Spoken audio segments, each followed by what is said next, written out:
para a gente encerrar essa parte, vamos lá, voltando aqui um pouquinho. O que leva, né, os franceses que estavam sendo praticamente dominados pelos ingleses? Paris estava sob controle da Inglaterra, a cidade de Reims, né, a região rica de Rouen, praticamente parte de Flandres estava sob controle dos ingleses e parte sul dos ingleses, controlado pelos ingleses. O que mudou esse quadro? E em 1453 a França conseguiu derrotar em definitivo os ingleses e expulsá-los do seu território. Tudo começa com essa moça, né? O nome dela, Joana d'Arc. Até hoje ela é tida como heroína da França, né?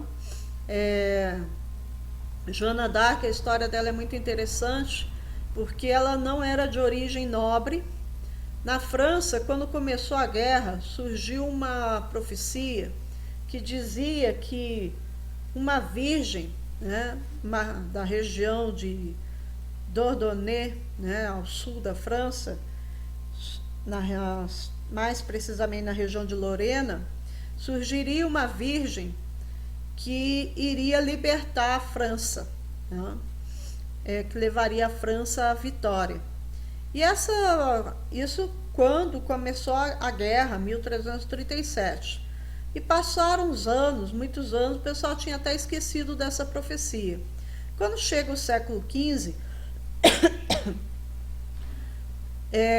lá na região de Lorena, em Dordogne, surgiu uma moça, uma jovem camponesa, chamada Joana d'Arc, que com mais ou menos 13 anos de idade, ela contou para os pais dela que ela estava ouvindo vozes de um anjo e duas santas, se eu não me engano. E essas vozes diziam que ela deveria ir até o príncipe regente, porque ela lideraria o exército francês para libertar a França do domínio inglês. Quando o pai dela ouviu isso, né, que ela, né, estava ouvindo vozes que ela mesma contou, o pai dela deu uma surra nela. Por qual motivo, Sora? O motivo foi que nesse período da história, uma mulher, né, ou qualquer outra pessoa que falasse que estava ouvindo vozes, essa pessoa era tida como feiticeira. E ela era presa e levada, né, pelo Tribunal do Santo Ofício e condenada à fogueira. Né? Então, esse era o destino certo de um feiticeiro. O pai dela, temendo pela vida dela, deu uma surra nela e falou para ela se calar e não falar mais nada disso para ninguém, né? Porque ele temia que ela parasse numa fogueira da Inquisição. E ela então se calou, fez o que o pai mandou e esqueceu da história. Isso ela estava com 13 anos. Quando ela estava com em torno de 17 anos de idade, ela voltou a ouvir as vozes. Só que ela não contou mais para o pai nem para a mãe. Ela procura um tio. Né? Esse tio, ele tinha contato com a corte do príncipe regente, e ele acredita nela e consegue uma entrevista para ela com esse príncipe regente. Resumindo a história, ela vai até esse príncipe regente, ela é uma simples camponesa, analfabeta, ela vai até esse regente com 17 anos de idade e conversa com ele. Aí tem toda uma história em torno disso, né, que ele fez um teste com ela e tudo mais, mas resumindo para vocês saberem, o príncipe regente acabou acreditando nela, né, que ela era a enviada de Deus para libertar a França, e colocou ela como general do exército dele. E o general dele era composto por vários generais, cavaleiros que tinham uma experiência enorme em combate, que haviam lutado praticamente a sua vida toda, e pensou o seguinte: eu, general que tenho toda essa experiência, não vou receber ordens de uma menina, uma camponesa analfabeta de 17 anos de idade. E eles falaram, ah, tudo bem, o rei quer que ela vá com a gente, que vá. Deu a ela o cavalo, deu a armadura, como vocês podem ver aqui, a cena de um filme. Tem 2 filmes, chama Joana d'Arc, tá? É, sendo que o dirigido pelo Luc de Besson, que eu considero melhor. E ali então ela recebe a armadura como se fosse um cavaleiro, recebe o cavalo, espada e tudo mais, tudo que era que um cavaleiro utilizava, ela recebeu do príncipe regente. E eles partem para o combate. Só que lá na hora de decidir, tomar as decisões, os generais isolaram ela no canto, deixou ela falando sozinha e eles tomaram as decisões dele. Bom, para resumir, os generais tinham decidido, eles estavam no cerco, né, os ingleses estavam no forte deles, eles tinham cercado os ingleses ali, e só que os ingleses estavam conseguindo reverter a situação e expulsar os franceses. Os generais disseram, ah, se a gente continuar aqui, a gente vai ser detonado pelos ingleses, então vamos dar o toque de recuar. Só que ela faz o contrário, ela ouve isso, ela fala para eles, não façam isso, a ordem das vozes é para que sigam, que tomem o local.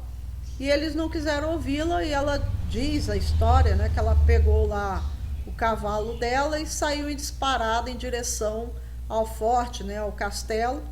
E os homens vendo isso, uma moça, né, uma menina de 17 anos de idade, sem experiência nenhuma em combate, avançando para cima dos ingleses praticamente sozinho, é mais menos meio vergonha, né, para eles, e eles acabaram avançando junto com ela, e para surpresa de todos, eles venceram os ingleses e conseguiram tomar aquele castelo.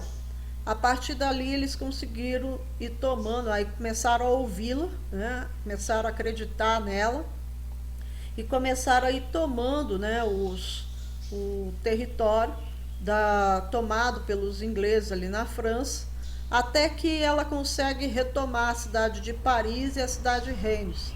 Quando ela retomou a cidade de Reims e de Paris, o príncipe regente, depois de muitos anos, né, a França sem um rei, ele pode ser coroado rei. Aí passa-se 2 anos, os ingleses odiavam Joana d'Arc, né? E perder para o francês já era ruim, perder para um francês sendo liderado por mulher era pior ainda.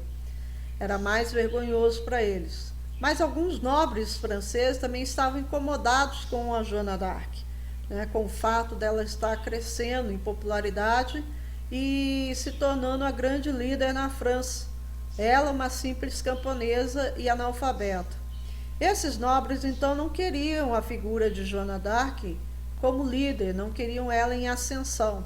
Então deram um jeito também de neutralizá-la. Eles acabaram fazendo um acordo com os ingleses, um acordo secreto, e a igreja ela foi acionada através do Tribunal do Santo Ofício.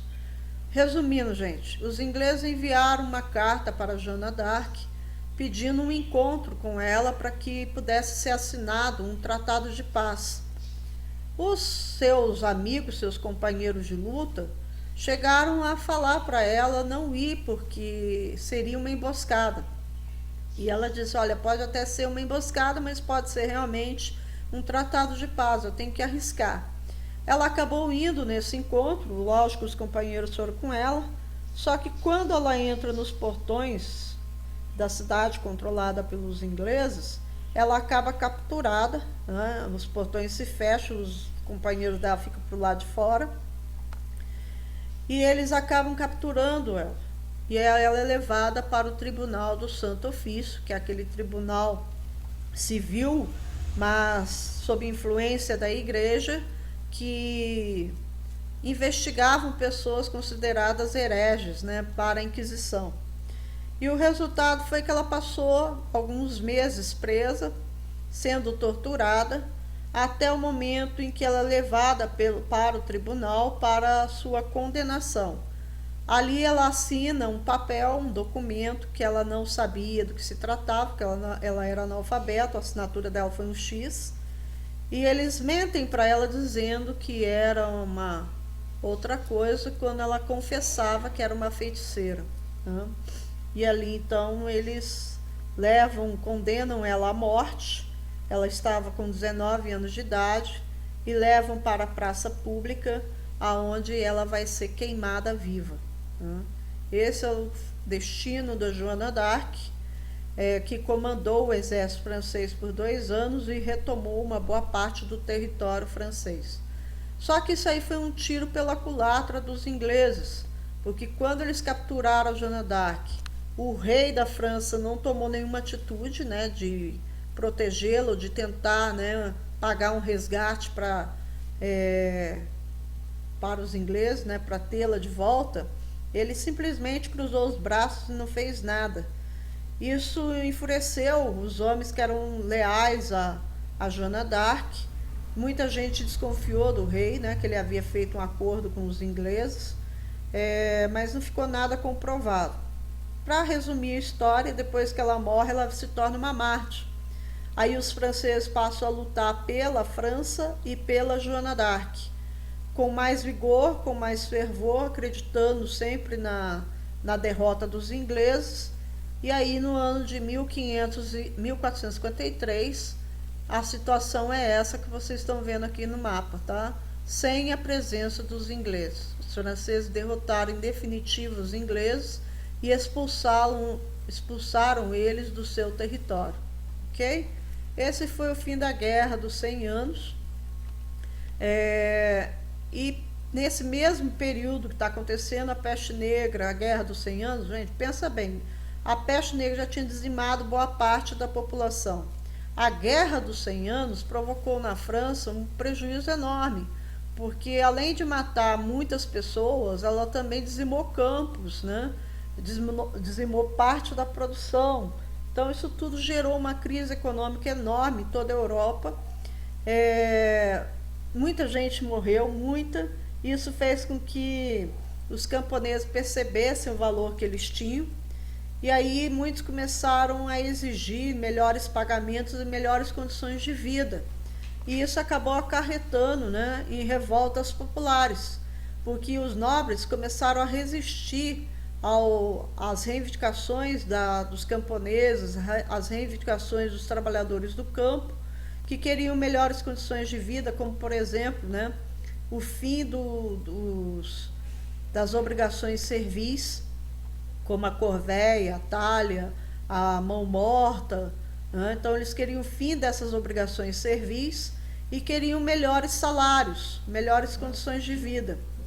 Os nobres não quiseram negociar com eles e isso acabou fazendo com que eclodisse várias revoltas por toda a Europa, na região de Flandres, na Inglaterra, na França, na Itália, Espanha, mas em outras regiões também, só que com menor intensidade. Em maior intensidade foi nessas regiões que eu já citei para vocês.